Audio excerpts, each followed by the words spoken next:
جب تک پاکستان کی یہ 24-25 کروڑ عوام کو آپ جو ہے نا وہ زندہ رہنے کا حق نہیں دیں گے نا، آپ کبھی بھی ترقی نہیں کر سکتے. آپ کے لوگ جو ہیں وہ تو ملک چھوڑ کے باہر جانے کو ترجیح دیتے ہیں. ٹھیک ہے، تو اس میں آپ یہ دیکھیں کہ حکومت اگر یہ کہتی رہے گی نا کہ سب اچھا ہے سب اچھا ہے، تو بالکل اچھا نہیں ہے. آپ کو بڑا، اب آپ دیکھیں 2-3 سال نا، مجھے یہ لگتا ہے، دیکھیں عادل بھائی، اوور کلرنگ بہت زیادہ کی جاتی ہے. یہ جو 2-3 سال میں ہم نے اصل میں یہ دیکھا ہے کہ جی حالات بہتر ہو رہے ہیں. اب ہمارا ریسنٹلی سعودیہ کے ساتھ ایک ایگریمنٹ ہوا ہے، اس کے کوئی ہمیں فوائد جو ہے نا وہ نظر نہیں آ رہے ہیں، یا نیچے مارکیٹس کے جو حالات ہیں وہ آپ کے سامنے ہیں. بزنس کرنے کے لیے کیش فلو نہیں ہے لوگوں کے پاس. یہ ہو کیا رہا ہے؟ اوپر سب اچھے کی آواز ہے، بالکل ہے. پاکستان جو ہے نا اس وقت پوری دنیا کا بڑا، آپ یہ کہہ لیں چہتا ملک بنا ہوا ہے. ویسٹرن ورلڈ میں پاکستان کی اس وقت بڑی بلے بلے ہے. لیکن پاکستان کی عوام کا بھی تو کسی نے کچھ سوچنا ہے نا، اس کے اوپر کسی کی کوئی توجہ نہیں ہے. تو اس لیے ہم تو یہ سمجھتے ہیں کہ بہت جلدی ہوش کے ناخن لینے کی ضرورت. بسم اللہ الرحمن الرحیم. السلام علیکم ناظرین. معیشت کی بات کریں گے. بڑے اشاریے جو ہمیں دکھائے جاتے ہیں، بڑے خواب دکھائے جاتے ہیں کہ بہت اچھا اس وقت معیشت کی جو ریل ہے وہ پٹری پر بلکہ چڑھنے کی دوڑ رہی ہے.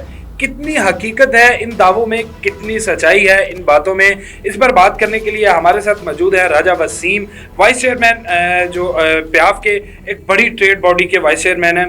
تاجر ہیں، تاجروں کو بڑی جو ہے وہ کہا جاتا ہے کہ ریڑھ کی ہڈی ہیں. آج یہ ریڑھ کی ہڈی ہمیں بتائیں گے کہ کتنا ان دعووں میں سچائی ہے. سب سے پہلا سوال ہی یہ ہے کہ باتیں بڑی کی جاتی ہیں کہ معیشت جو ہے وہ اس وقت درست سمت کی طرف جا رہی ہے، لیکن حقائق اس کے برعکس ہیں. مارکیٹ میں جاتے ہیں، لوگوں سے ملتے ہیں، آپ جیسے تاجر سے جب ملتے ہیں، جا کر بات کرتے ہیں تو بہت کچھ ایسا سننے کو ملتا ہے، پھر سمجھ نہیں آتی کہ فیصلہ کیا کرنا ہے. آپ کی بات کو حقیقت کہنا ہے یا پھر جو گورنمنٹ ہمیں خواب دکھا رہی ہے وہ خواب جو ان کو ہی سچ ثابت کرنا ہے، یا جب آنکھ کھلے گی تو پھر بالکل الٹ ہوگا اس کے. جی بہت شکریہ جناب عادل صاحب، اور 89 نیوز کا بہت شکریہ. موقع آپ نے دیا ہمیں، ہمارا موقف آپ لینا چاہتے ہیں، اور آپ نے خود ہی بتا دیا کہ جو مارکیٹ کی رائے ہے کیا وہ ٹھیک ہے یا جو حکومت کی رائے ہے وہ ٹھیک ہے. لیکن اس کی تھوڑی سی بیک گراؤنڈ پہ جانا ضروری ہے، اور اس چیز کو سمجھنا بہت ضروری ہے کہ یہ ایک دن یا ایک مہینے یا ایک سال کا ڈیزاسٹر نہیں تھا. یہ ایک دہائیوں پہ محیط ہماری جو مس مینجمنٹ ہے اور مس کیلکولیشن ہے، اس کا خمیازہ ہماری پوری قوم کو بھگتنا پڑا ہے، اور جس پہ تاجر برادری بہرحال سر فہرست ہے. مگر ایک چیز ہمیشہ ذہن میں رکھنی چاہیے، جو امید ہے، جو پازیٹیوٹی ہے، ہم اس پہ چلتے ہیں. ہمارا جو ایک مائنڈ سیٹ ہے وہ پازیٹیو مائنڈ سیٹ ہے. میں یہ سمجھتا ہوں کہ اب آہستہ آہستہ ایک تسلسل جو بنتا ہوا نظر آ رہا ہے، اس کا نتیجہ یہ تھا کہ ابھی 2025 کے جو ہمارا G D P growth rate تھا وہ 2.68 ابھی تک وہ آیا ہے. گو کہ یہ کوئی بہت اچھی فگر نہیں ہے، مگر میں یہ سمجھتا ہوں کہ آج سے چند سال پہلے ہی یہی فگر منفی نیگیٹو میں بھی جا چکی ہے. تو اب آہستہ آہستہ انشاءاللہ تعالی ہم بڑے پر امید ہیں کہ حالات بہتری کی طرف جائیں گے. لیکن جو بات آپ نے کی، جو سوال آپ کا ہے، اس میں بڑی مضبوط اور پائیدار معاشی پالیسی جو ہے اس کا تسلسل بہت ضروری ہے. اگر تسلسل رہے گا تو چیزیں بہتری کی طرف چلی جائیں گی. اگر اس پہ دوبارہ سے کسی ایڈونچر کی طرف جانے کی کوشش کی جائے کسی بھی طرف سے، تو پھر حالات جو ہیں وہ مزید مشکل سے مشکل تر ہوتے جائیں. آپ نے ایک پائیدار پالیسی اور اس کا تسلسل برقرار رہنے کی بات کی. پالیسیز کون بنا رہا ہے؟ کیا جو پالیسیز میکر ہیں وہ ٹریڈ باڈیز؟ کیونکہ آپ جو ہے وہ ایک ٹریڈ باڈی کے وائس چیئرمین ہیں، تاجر ہیں، آپ کو مارکیٹ کے حالات، آپ کو اپس اینڈ ڈاؤنس کا پتہ ہے، آپ کو جسے ہم کہتے ہیں کہ ڈیمانڈ اور سپلائی کا پتہ ہے. کیا آپ لوگ یہ پالیسیز میں کیوں نہیں بناتے؟ کیوں آپ کی تجاویز کو شامل نہیں کیا جاتا؟ آپ لوگوں کے اوپر فیصلہ کیوں تھوپا جاتا ہے؟ اچھا، میں اس میں نا بڑی عام فہم اور آسان